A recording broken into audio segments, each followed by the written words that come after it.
Thank you, Dr. Nandini. It's a great pleasure to be here.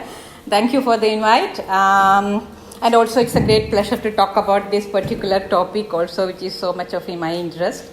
And it's a nice time. I think maybe you will get some points or you will enjoy probably. I guess so. I try to make it more close to philosophy, not so much of feminism or gender. Because in philosophy, maybe you students are more familiar with language philosophy and things like that. What we have, and at the same time, we need to also talk a little bit about gender. And I will talk more only about women philosophers. That's the main thing, because we have this issue that we don't have much women philosophers in our. Have you seen any woman name in our whole history of philosophy documentation?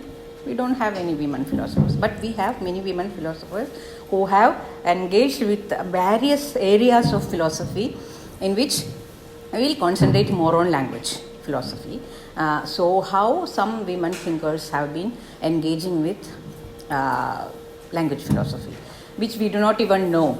We know major area of philosophy of language, but at the same time, the thinkers we know are or familiar to you. I am not going to talk about them. So the title, just like the title, language, gender and feminist philosophy, in which language may be of little bit familiar, very much familiar for us all, but gender and feminist philosophy may be very different thing for you.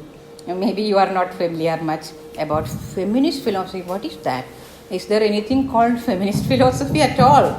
Nobody will generally accept it so easily, because we have different types of philosophy we have heard, but not feminist philosophy. But so obviously it's a new area. We have to accept that new area like that. Something called feminist philosophy, or we can also call philosophy of gender emerging in the past 1 or 2 decades, of course. In India, familiar maybe not very much yet, but in the global scenario, it is very much an agenda nowadays to discuss feminist philosophy. And regarding gender, I'll just talk about what is this called gender. Generally, that basic thing itself, this is not a particular class about, talk about gender.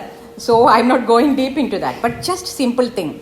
Feminism and gender, there is a difference, of course, because feminism is something emerged maybe in 100 years time, let's say, in a clear manner, as a movement. First it came like a social movement, feminist movement. First wave feminism, second wave feminism, like that you will really see if you look at the history of feminism, feminist theory. So it was not a theory or philosophy first. It was a movement actually. It was a movement means, it was an activism to speak about women's rights, women's equality, women's status in our society, in all kinds of institutional life and all that. So in that sense, feminism started first with talking about women's rights, which is actually a movement. Later it became a kind of theorization. Philosophy, people from philosophy also did it in 20th century. Generally it happened in 20th century, 1950s. It happened much earlier during Russian Revolution time, at the end of 1700s, with Mary Wollstonecraft, one philosopher woman.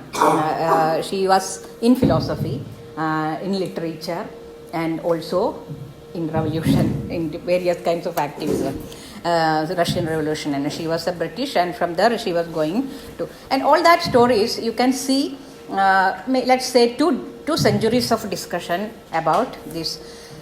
At the recent level, we can see that a term called gender emerging. So there we are not discussing just about women, but we are discussing about both women and men. And the issue of masculinity and femininity is the problem with which we are having the problems in our society. So that inequality. So that inequality has a role very much related to language. That's what we are going to discuss here today mainly. So the language has a main role. Vice versa also you can say. Language has a main role to make these kinds of inequalities also.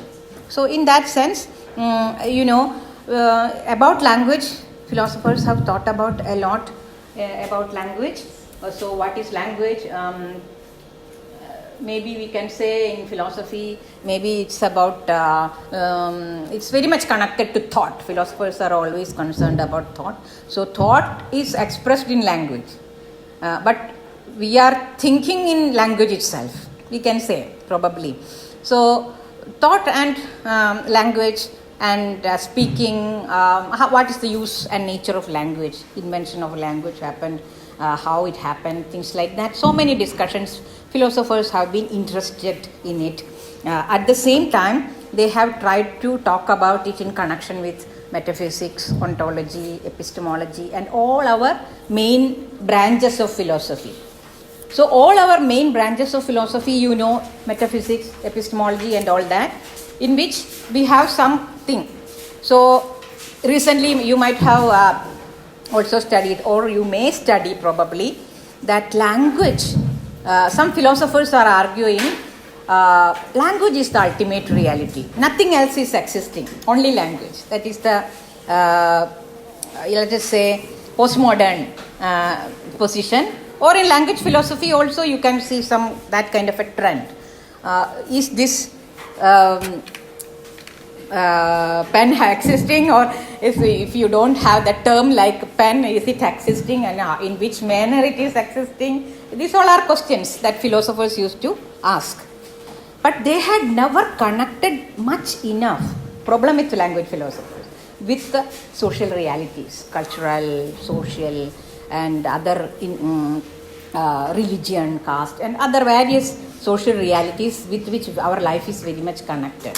So this is a task feminist philosophers are also taking up, in a way, we could say, because they are going to talk about the inequalities, problems with the women's status or women's inclusion, exclusion, and all that kinds of things. So we can say that language has a main role in making these kinds of inequalities in our world.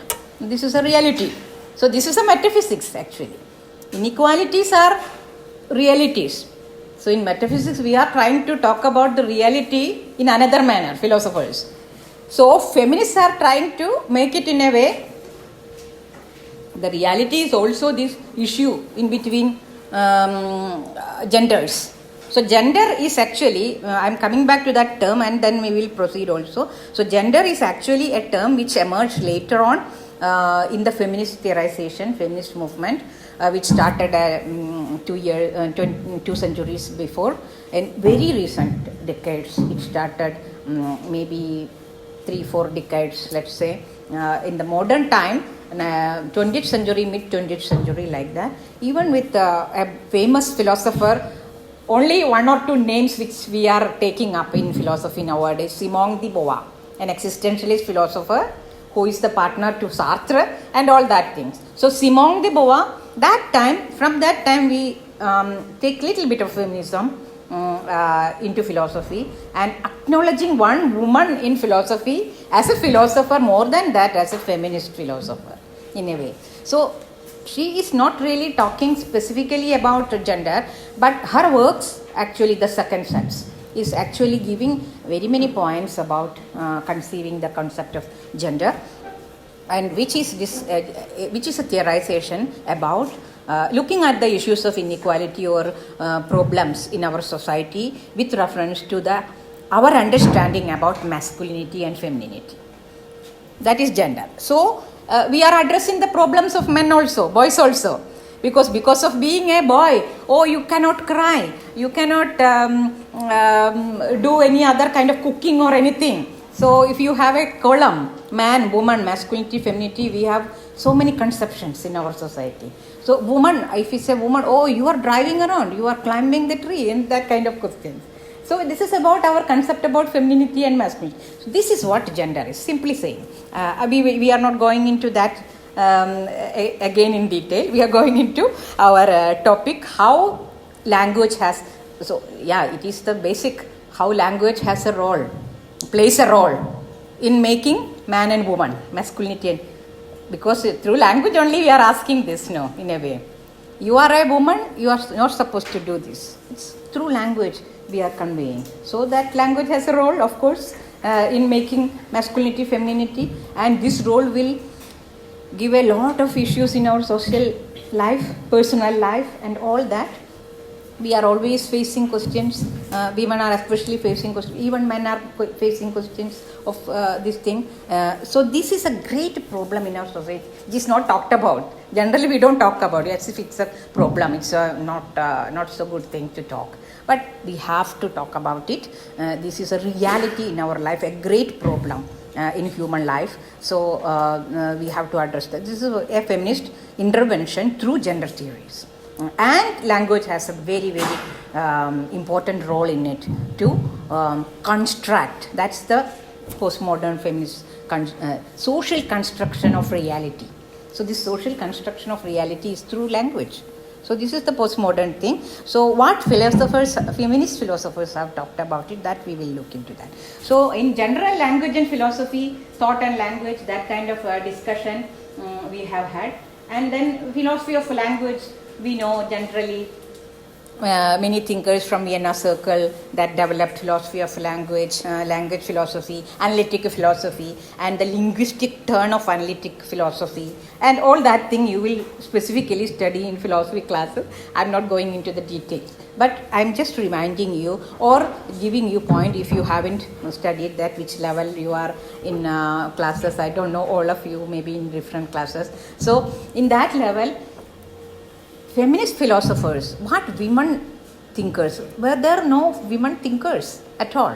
Very interestingly enough, not only in this modern, this is a modern, late modern time, what I am talking about, the thinkers. But in ancient time itself, recently in this another one conference where I prepared this paper in which I had an opportunity to talk about these ancient thinkers. Even the interlocutors of Socrates, in Plato's dialogue we see women, but we think there is no woman philosopher. Diotima, one name, very Aspasia, very many different names.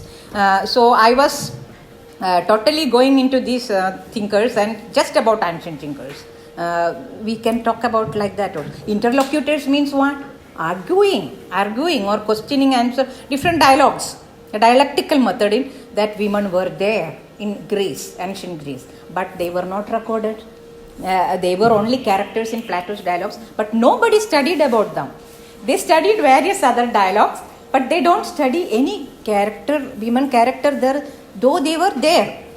And they were saying that whether they are just characters, but others are also, who knows, whether other characters in Plato's dialogues existed or not. So in that way, we have to question and think critically about these issues. So in philosophy of language, in the recent century, also we know that this linguistic turn of analytic philosophy dealt very much with the issues of language and all that, but at the same time, still it didn't address very many social realities.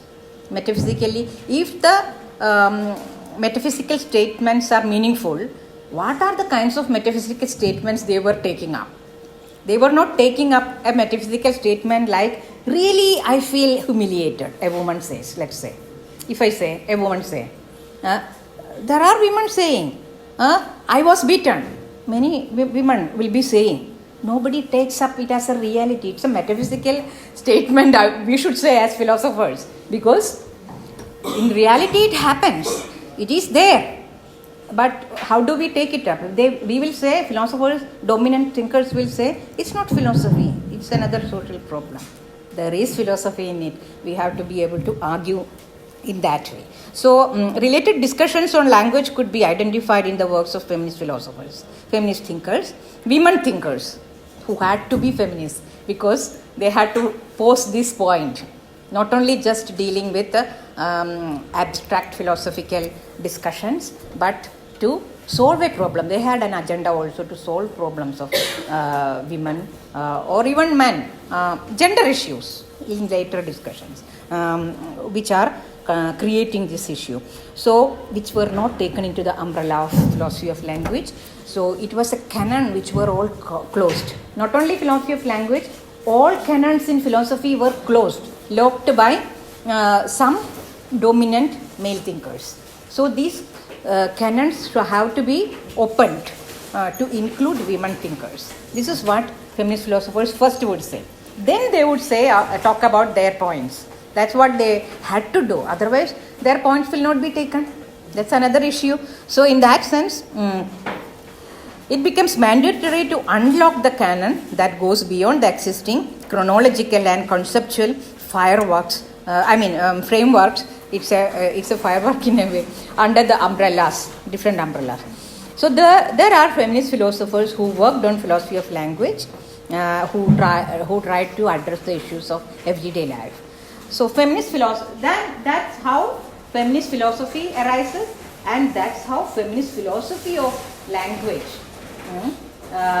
also arises. Close, na? So thus it grows into a feminist philosophy of language. Feminist philosophy of language and gender. Either we can say feminist philosophy of language, or we can say philosophy of language and gender. In both ways, both are slightly different, but still we can talk about it in that way. So feminist philosophers engage with the dominant male thinkers. How did they work initially?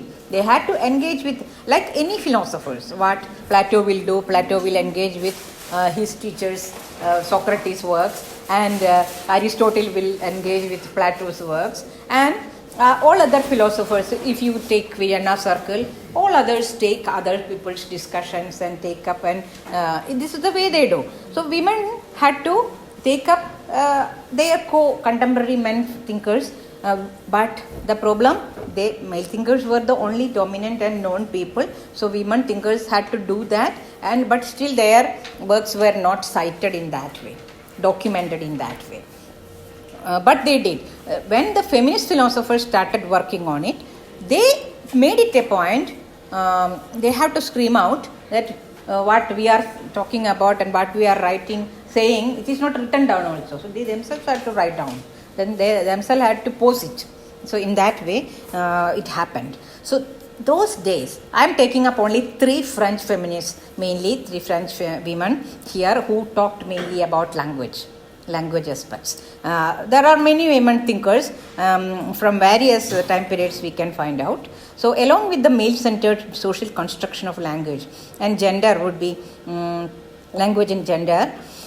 Language and gender both are socially constructed. Language is not something very natural. We are not born with a language. After some time only we learn to speak, all children. So how do we learn to speak? In that period of time, we have a training how to use language. We will get it from our homes, societies, and very many other institutions, caste, religion, and all that things. You are talking like that. You should talk like, you are a woman, lower your voice. You are a man, why are you murmuring? You speak aloud. This they will be told. So these kinds of things, that social trainings are there. So social construction of language is another thing. Actually, this is a way of talking. The mastery over language and the articulation, how we use language, etc. Mastery and the usage of it also. So the social constructions involves also in ascribing meaning to something, some words, some language also, and also the usage of it, all these things. So in that sense, it should be analyzed. The writings, these discussions will take 3 thinkers, Lewis Irigaray, Julia Kristeva, Monique Wittig. We will take it in that way. they are from something like post-structuralist. Then we have to discuss structuralism, post-structuralism. That's very difficult. But anyhow, let me easily say postmodern. That is quite more familiar to philosophy departments, I think. Post-structuralism will go a little bit more into social science, interdisciplinary. But anyhow, if you have studied, you can you can see their affiliation to structuralism or post-structuralism kind of thing. Let me simply give you a small idea, a short explanation. In structuralism or in a modern period, generally we have this habit of seeing everything in binary. Man, woman, this and that. So anything's identity or subjectivity, let's say. We talk about anything in relation to something else. So this making the other, issues of making the other, and meaning is conveyed through this binary. So this issue of structured is addressed by structure. This issue is where in structuralism, in modern period, and in post-structuralism and postmodern period, this issue is taken up to abandon this kind of thinking and then make it a difference. So make it only in terms of difference. Make it a difference in the sense you talk about it as a difference, not as a binary. So there is no reality which are, we have to eliminate this habit of just seeing everything in binary oppositional categories. So this started with whom? You will know. Descartes, mind, body. And this kind of thing.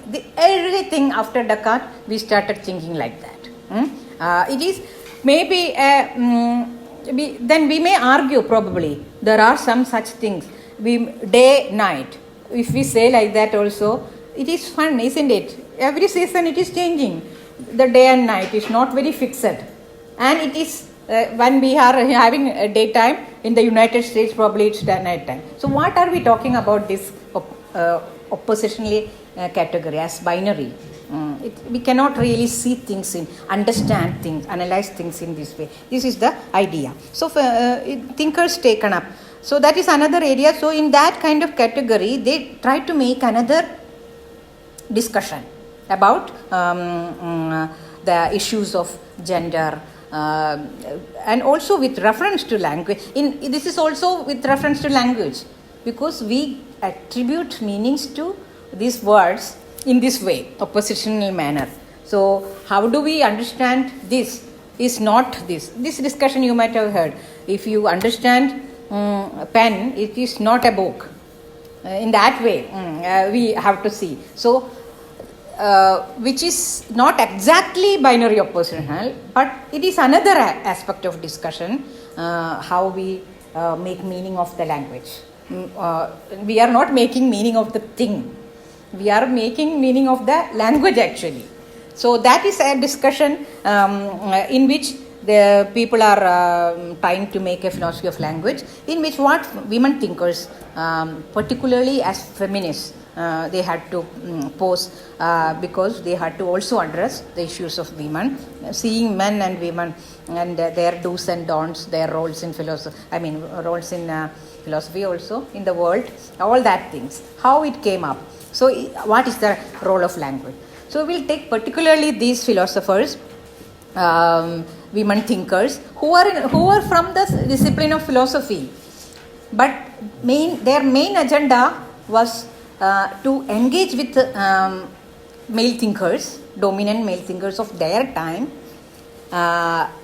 to make some point. Otherwise they cannot make any point. But we don't have to be complaining or ashamed of that, because all philosophers did this, not only women thinkers. So this is the method in which they are trying to talk about the issues of language in the construction of gender binaries, gender concepts in our society. So let's take one by one. Luce Irigaray, a 1930 born French lady, she is a feminist philosopher of language, we can say. But we don't have it in the documentation of philosophy. We have to include these kinds of people. So that's why we are trying to make that kind of particular discussion. She wrote one book called To Speak is Never Neutral. This is what we have been discussing now also. to speak is never neutral. When we are speaking, we always take sides. It may be because of our gender, caste, class, religion, or just emotions also. Emotionally inclined people will speak like that. Of course, very clear, isn't it? So, or emotionally hating people will speak like that. So, are we ever speaking very neutrally? No, it is needed in philosophically enlightened level. Maybe one can try to speak neutrally. Neutrally in the sense out of these binaries or something like that. But still, if we need to speak very neutrally, this is another issue, because if they have a problem, we have to then speak without any neutral thing. We have to take sides. This is not what that issue-based thing we are talking about. So anyhow, what is the point that she is trying to make? It's in 1985. These thinkers basically write in French, and then it's gotten translated into English. That's how we are given the chance to talk about it. I mean, study them. So in 2002 only it was, she has also written other books, but just around the language aspect. So she developed a feminist version on language analysis and psychoanalysis also specifically.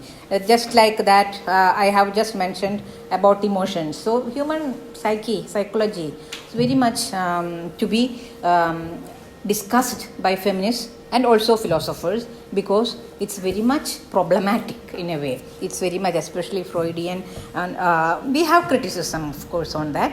And so yes, that's why she has taken up psychoanalysis. We are not going in detail there, but the unconscious, preconscious structures that determine speech and our schizophrenic language, etc., becomes the themes in this book. And the kinship languages and class language also cause have I come to the slide here? No, okay. Then I don't need to read. No, I can just talk simply. Yeah, this we have finished here. That feminist analysis of language, and then yeah, she's a Bulgarian French, Lucy Rigare. We are talking about this.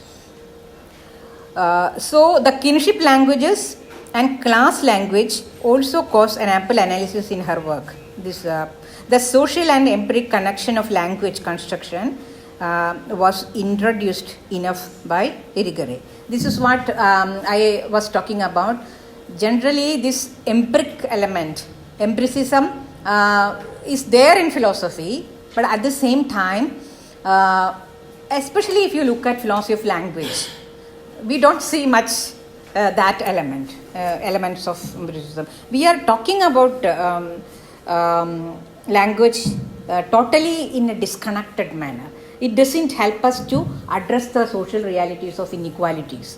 So in that manner, feminist thinkers were trying to take it up in that way. A lot of discussion I am not going into that, then I will not cover the fully things. The key element of her method is the comparison of spoken and written language, which is also done by Derrida, we know, actually in a way, a little later actually. Derrida comes after. Derrida's time, another thinker we are discussing, Julia Kristeva. But even before that, actually, women thinkers have addressed such things in a different manner, which never came into the canon. So it's the problem of the canon. How do women thinkers enter into the canon? Okay, we have a canon called philosophy of language in philosophy, but no women thinkers are there. But these kinds of women have already discussed and talked about it, written about it, but which was not taken up. So that's why we have to specifically take them up and talk about it. So, exactly these thinkers, especially then when we talk about Irigaray, the key element of her method is the comparison of spoken and written language, through which she also teases out the sexual and social configuration of speech. When we say the speech, we have issues of sexism in talk, in teasing, etc., which is actually, a language of man, language of women, like that we will divide. Nowadays the time is changed. Now girls also tease boys. Earlier Eve teasing, only boys, girls will be teased by the boys. So we had a term called Eve teasing. Who will use it? The authority is boys, given to the boys. Now it's not, it is changing. How it changes? We are addressing that issue of usage of language. So mastery over language, and ladies also can be attaining this mastery of Eve teasing languages like that. Negative things, I am not saying that we have to train, but at the same time, this issue we have to identify. That issue we have to speak out. So it's simple language issue in our everyday life, where women are feeling secondary or subjugated or something like that. So this is never ever discussed in any kind of philosophical discussion. So we will say this is not philosophy, but it has to be philosophy. That's what we feminist philosophers will say. That's how a philosophy of gender will be developed in terms of language. Rigorous theory of sexual difference suggests that women could never be a subject in the ontology of substances in the Western culture, precisely because they are the relation of difference, the excluded. We have just spoken about the same issue in our modern binary thing also. We understand woman in relation to man. But man can be understood also in relation to woman, but that's not the way. Because that's why we have still simple thing, example, when we write everywhere, wife of, nobody will ask husband of something, never they will ask in any form. And then we have to write daughter or husband of. Something like, wife of, this thing, these kinds of things. It is very simple, just I am throwing the point. You can understand that very well, I am sure. Then, so the woman can, so all these three thinkers actually are talking very extensively about the issue of subjectivity. That subject, what is this subject? We have in philosophy very severe discussion about this subject-object dichotomy again. Dichotomy, it's again another binary category in modern time, structuralist method. So in that sense, this is taken up by them to say that who is this subject we are talking about? We are conceptually, in philosophy, conceptually talking about subjective understanding, etc. So do you ever conceive a female entity behind this subjective understanding of anything? So it's not a new issue. It's an issue from the time of our ancient Athenian grandpas. Because Aristotle has started writing about this. Even ancient thinkers talked about language, because also they had dialectical method and all that. We mentioned women were there, but they were excluded. And also about language specifically, Aristotle has mentioned also. Human being itself is a rational being, thinking being, capable of using language. But this is only a man, not a man. No women, no slaves. So similar thing. He accepted very much slaves. So women also, they are not rational. They are not able to use language or get mastery over it and use it. So in that sense, that discussion still in 20th century we have to do. That's the pathetic situation in philosophy.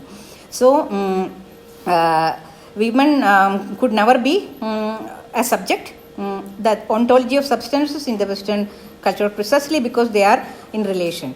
Women are also difference that cannot be understood as the simple negation of or the other, in that way also, of the always already masculine subject. So this is a discussion about that. It goes on and on, thus like that. Thus they are neither subject nor its other. Subject is always a male entity. So woman used to be taken up by some other feminist thinkers as the other. But here, Irigaray is not taking up like that. Even it cannot be a woman entity cannot be taken as the other. That's another, we don't need to go in such details here now, I guess, because we are just trying to understand there are feminist thinkers. In this short time we can only do that. But if you are interested, you can read, particularly why people don't do a research in Irigaray or Monique Wittig, or I don't know. Some people have started doing research in Simone de Beauvoir and all nowadays, but others are still more to be taken up. So if we do it, it will be very interesting to understand all the details. Then they are neither subject nor its other, but a difference from the economy of binary opposition, itself a rule for a monologic elaboration of the masculine. So the main agenda eventually becomes the elaboration of masculine only. It is nothing about explaining what a woman is, nothing like that. So that problem exists. Then metaphysically, the appearance of sex within hegemonic languages as substance is achieved through the performative twist of language and discourse that conceals the fact that being a sex or gender is fundamentally impossible. She's even eventually trying to negate it is impossible to be a particular sex or gender. So the difference between sex or gender is to be also clearly understood. We just talked about gender, which is social construction, which is about our masculinity and femininity concept. But sex is actually, we call woman or man biologically. But there are feminists also negate even biological differences. But Simone de Beauvoir and some initial modern thinkers are accepting the biological differences, especially Mary Wollstonecraft and all, accepting the biological differences and mother concepts and all that. Later, different feminist thinkers are denying that even. So this bodily family thing is a construct, they are saying, social construction. So in that social construction, language has a very key role. That's an argument. Even, but Simone de Beauvoir also is talking about that in a different manner, interesting manner, giving a base for this gender discussion, though she was initially accepting this physical thing, because it is not a case of woman is not born. A famous quote you might have heard. Woman is one becomes a woman. That means it's not a case of having a womb. It's again still, if you are really very well a mother, becoming a family woman, still sometimes you will hear from outside in the society, what kind of woman is this if you do anything very different? People will ask. Even if you are a mother and family woman, if you are very, let's say, bold or never subjugating or maybe doing something very courageous, what kind of a woman is that? A woman like that, like a man, they will say. This is the language what we are using in our society. So in that way, language has another discussion that we have to do culturally, socially propagated language issues. So metaphysically, that I have finished it with the loose. We can just go fast also. Next thinker, I'll just introduce Monique Wittig, 1935. Luce Irigaray is still alive. Two thinkers, Julia Kristeva also still alive. She has passed away in 2000. Is French. She calls for a revolution in language. First condition for social change. She says first condition is in social change. So that is very much the philosophy of language. Person of taking up language as a great, or maybe we can say sociologist or social philosopher, we can say. She writes about the devastating examples of language use, beginning from the words like mankind, he. When we write, even in PhD thesis nowadays, there is a rule. You cannot write he or he everywhere. You have to write he or she or he, him or her. Like that you have to write, because every time pronoun will be he like that. And when we talk about human, they will say man, and they will say humankind, mankind instead of humankind. So these all things, many feminists have been generally discussing this. She also has written very clearly about the use of these kinds of, which perpetuates an abstract universalizing idiom that is denied to women, making men its sole beneficiaries. From a careful analysis of any language, we can find not only such words, but appalling usages of that are apparently androcentric. Androcentric means very male-centered thing you can see. So, Monique Wittig is actually talking about, gender relations can never be equalized. For the categories of man and woman are denied as asymmetrical and hierarchical from the outset. Language plays a crucial role in sustaining the imbalance. This is generally taken up, whatever we have discussed already. It is all from her also. And a main thing what we can see is again the discussion about subjectivity. So, a sovereign subject, a woman can never be a sovereign subject. Why? We can say it is also a linguistic issue. She has been trying to establish the need for transcending the categories, linguistic categories that make the traditional identity to disengage identity from gender and to enact a new form of subjectivity within the language system. So her strategy was to elevate the feminine plural to the same status as masculine and to set up a sovereign subject. Here, Monique Wittig is actually trying to do it in this way. So, to equalize with masculine subject who was the sovereign subject already. So, this is, earlier we can see in Rigare, there is a kind of negation of gender itself. Discussing gender, we negate, there is nothing called masculine, feminine. Anything can be anything. That kind of a position one can take. Or when you say we need to equalize with masculinity, we presuppose that something like femininity, masculinity exists out there. So in that way, there are subtle differences. We are not feminist theory class going to do, so we are not going into that details. So the discussion is in this way. When we philosophically discuss to make them under the canon of philosophy of language, we can bring it in this way, the discussion about subjectivity. This is how she says, in a revolutionary change in our usage. That means people will have to take a decision. I will not use that kind of language in my life, like that.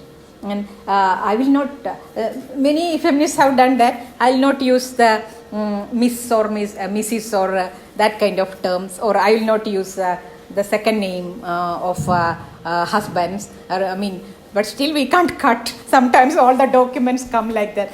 Otherwise, father. Even no husband, otherwise at least father, they will ask a woman to write somewhere. Otherwise you cannot get passport or anything. So it's a trap still.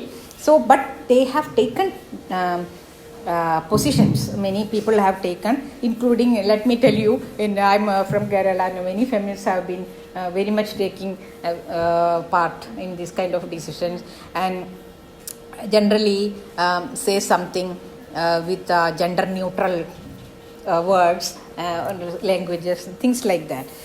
But in our world, it's very difficult in that way. So gender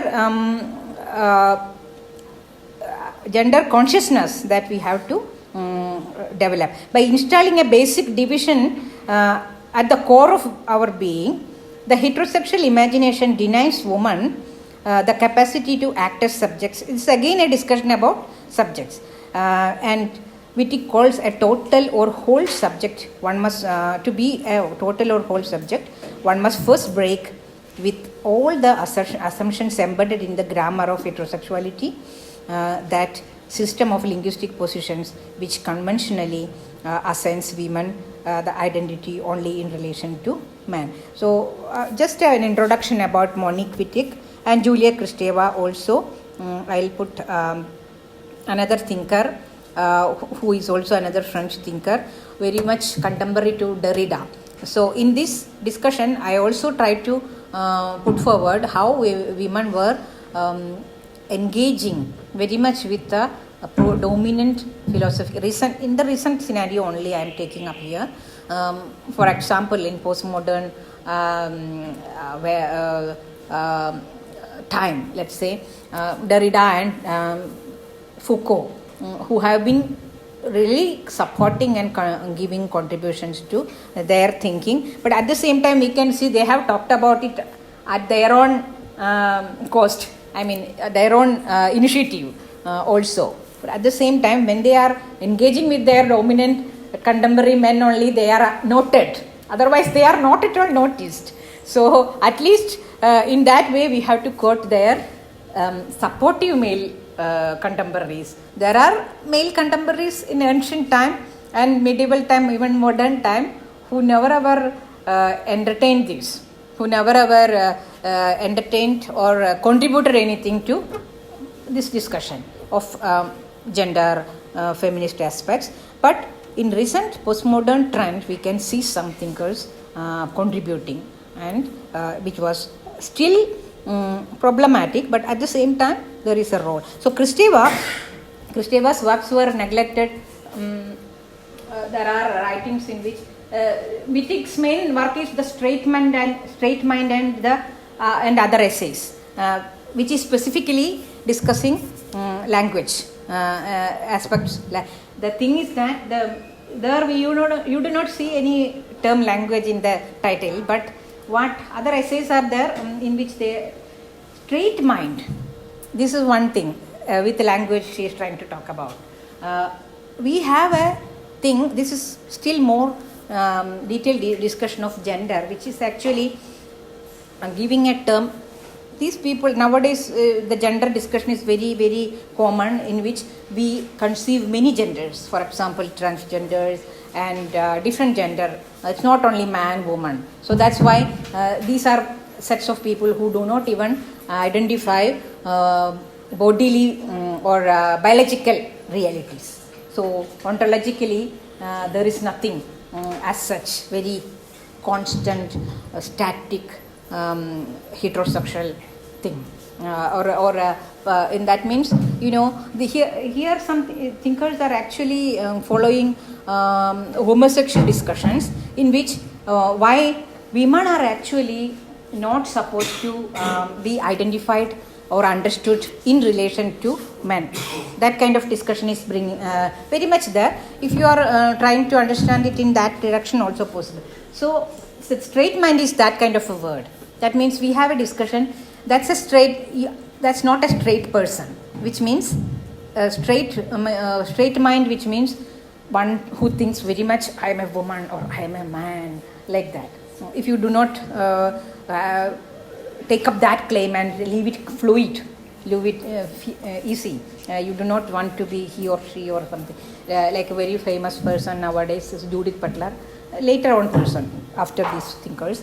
Butler doesn't, if you look at Google you will see Butler wouldn't like to be addressed as he or she, they, like that, a new term you can use. That's what Butler is saying. So in that kind of discussion you can also see a very advanced discussion about language as well. So the statement is meaning that. So her discussion in this book goes on like that, because then people will think that women together will not be any entity, because there is now no one to compare, no? So in that sense discussion goes on. So Kristeva is actually contributing into this with more discussions on this language aspects of semiotics and semiotics is interdisciplinary, of course, in sociology, sociolinguistics and all that.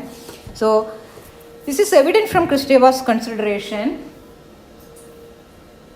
She is also again a French, and at Derrida's time in France she had been working very much. So McAfee has written about this issue, a book called Kristeva itself.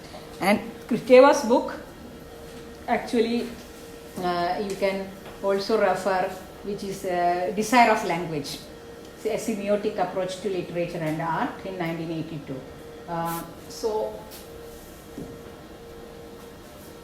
It is evident from Krzysztofa's consideration of the semiotic as the maternal. She thinks semiotic as the maternal and symbolic as the paternal aspect. A discussion goes on like that of language. Her argument is that within the patriarchal experiences, one can consider the transgression of the father's rule or the symbolic, along with the grammatical punctuation transgression as the semiotic aspects of language. She is trying to make her own theory through this semiotic thing. So, trying to talk about, it will be more clear only if you have studied that little bit about language theories. So, in phonology and so Krzysztofa, I'm talking about it here. It is from the Desire of Language. So, this desire of language, is it actually something what we can take in the patriarchal world? So, in the patriarchal world, we have, for example, symbolic is patriarchal, she says. Simple example to understand without reading it. We have an idea, we have a conception in our society. Mathematics for men, logic men. Women, history or some other thing like that. All this symbolic play, women don't understand. So men mind like that. So generally, this issue could be another kind of understanding that we could take. Okay, so that symbolic thing as patriarchal very much. So he is trying to develop a discussion like that, and it goes on and on very much. And then Krzysztofa thought the structural linguistics operating on phonological oppositions or on two axes of metaphor and metonymy accounts for some of the articulation operating in what we have called as semiotic. Thus, Krzysztofa's philosophy of language and gender develops over the post-structuralist critique on binary opposition. This is again going on to the binary opposition. This she is saying to denote this is how it is in our society. It is understood in this way. It's not her position that she is trying to say. So the discussion is to take it to the issue of structuralist understanding of language, analysis of language and meaning. So it goes into that post-structuralist this thing, and it is also again the subjectivity, specifically identity. It is different, subjectivity and identity, but still identity formation, the limits of linguistic signification, gender difference, and the possibility for political solidarity are the areas of Julia Krzysztofa. Krzysztofa is most celebrated during the 60s and 70s, but nowadays there are some studies and attention, but still not very well into the canon. The feminist theories of language had hand out some of the most nuanced batches of critical theory up to date, I would say, with all the passion and rigor related to thinkers such as Freud, Lacan, Foucault, Derrida, and all these dominant thinkers during this time. They are taking up and they are putting some extra points and criticisms and a different deviated kind of analysis on these things. So the group embraced, these all groups are actually why do they do this? They embraced the notion of history as an interpretable set of language or a text, and writing as an act of politicized production. So all our documentation of philosophy is politicized patriarchally, because it is conscious patriarchal thing has happened. Otherwise, how they can exempt women from the documentation of history of philosophy, especially when there were many women, even Descartes' time, and in the history of that ancient philosophy, even Pythagorean time, many women. They were known as Pythagorean women. They didn't have any name. So they were very much engaging with Pythagorean. Pythagoras is a mathematician as well as philosopher. So women were very much And you may know, somewhat famous nowadays, Hypatia. Hypatia, how she was murdered like anything by the brutal religious forces. Hypatia was still more. You will even see wonderful movies if you Google Hypatia, Hypatia. Hypatia was a Neoplatonist. I'm talking about even ancient initial time before Socrates, Pythagoras, and Socrates' time, Diatema, and then these were not at all heard. Just only in 20 years time, in the United States and Germany, few women are now very much working on documenting women. So there are online available. If you are interested, just Google women in philosophy. It will come many links. And women in philosophy in India also. Of course, that's another set of thing that we have to do in India also. So in all eras, ancient, modern, medieval, postmodern nowadays we know, otherwise also. Other things we do not know. Women even existed or not. Were that time periods only with men? No women lived or what? We didn't know. But there are many women. So it's a politicized production actually. So when you are writing, spoken, maybe those times they existed, they were speaking and they were having a dialectical engagement with men out there, but they were not written down. Then how do we know? We do not know. We will not get any information. But at least from the other writings, somehow people are now taking up. So it's only 20 years, 25 years, this is going on now to document women in history of philosophy, like that. So so in that way, another aspect of language study analysis, that when we use language for historical documentation, what kind of language we are using, it's another issue. So discourse, so that is why the philosophies of new trends of approaches and analysis, like discourse and deconstruction. Maybe you have studied in discourse, we are making these kinds of discursive spaces are traced out, what kind of talk is going on in our society and aspects of that. And in deconstruction, we are trying to unpack the meanings which are not there in the text. So another kind of reading the text. So you read the history of philosophy to say that these things are not there. So you are unpacking. You have to dismantle these things. So this is how I, just like that, we have this connection with our kind of approaches of discourse analysis and deconstruction in gender analysis of language. So I'm just saying these final things here like that. So how we have to, why we have to make gender analysis visible in terms of language also, which philosophy of language has not taken up. So the stream of theorization has apparently unearthed a wider and deeper insight into the inquiry on the problem as to how people get gendered. Many things we can discuss. How people get gendered, we can talk about it in philosophy of language, and how people women are exempted, that also we can discuss. And in view of that, it is substantiated that the language is a main gendering tool. Only by the breaking of the use of male-centered language, one can overcome the gendering process. And starting from the everyday colloquial language onto the progressive and academic language, even in academic language, I mean, that's what we said, he or she, like that, we will write in theses and books. And everyday, and even in progressive, let us take Marxism or anything, still there it will be used in a very patriarchal manner, language. It is a great progressive thing, maybe, but still.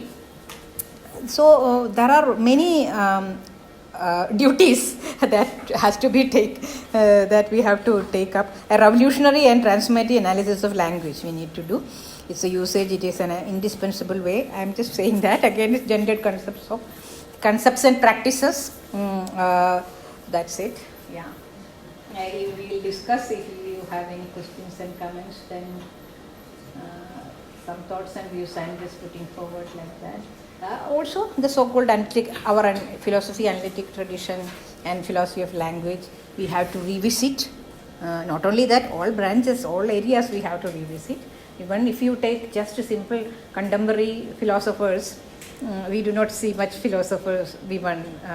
Why? Even in this recent time, women are not there. Yeah. So let's think about it. Thank you. It was nice talking to you. If you have any thing to discuss.